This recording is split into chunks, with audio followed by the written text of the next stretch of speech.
ఇరాన్‌కి ప్రధానమైనటువంటి సమస్య ఏంటి అంటే, అడుగు ముందుకి వేయలేదు, వెనక్కి వేయలేదు. ఇప్పుడు ఇజ్రాయెల్ ఏమీ చేయలేదది. అమెరికాని ఏమీ చేయలేదు.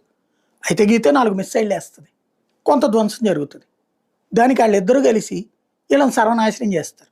వాళ్ళని 5% నష్టపరిస్తే వీళ్ళు 50% నష్టపోతారు. వాళ్ళని 10% నష్టం చేస్తే వీళ్ళు 100% నష్టపోతారు. ఒక్కసారి వీళ్ళ సైన్యం గనక కకావికలమైందంటే, వీళ్ళ సైనిక స్థావరాలు ధ్వంసమైనయంటే army base, navy base, air base గనక ధ్వంసమైందంటే ప్రజలు తిరగబడేసి ఈ సైన్యాన్ని కూడా చంపేస్తారు. ఎందుకంటే అంత క్రూరత్వాన్ని అనుభవించారు ప్రజలు. అది తెలుసు వాళ్ళకి కూడా. ఎందుకంటే బహిరంగంగా ఉరులు తీశారు, బహిరంగంగా కొట్టి చంపారు. కాబట్టి ఆళ్ళ కసిగా ఉన్నారు.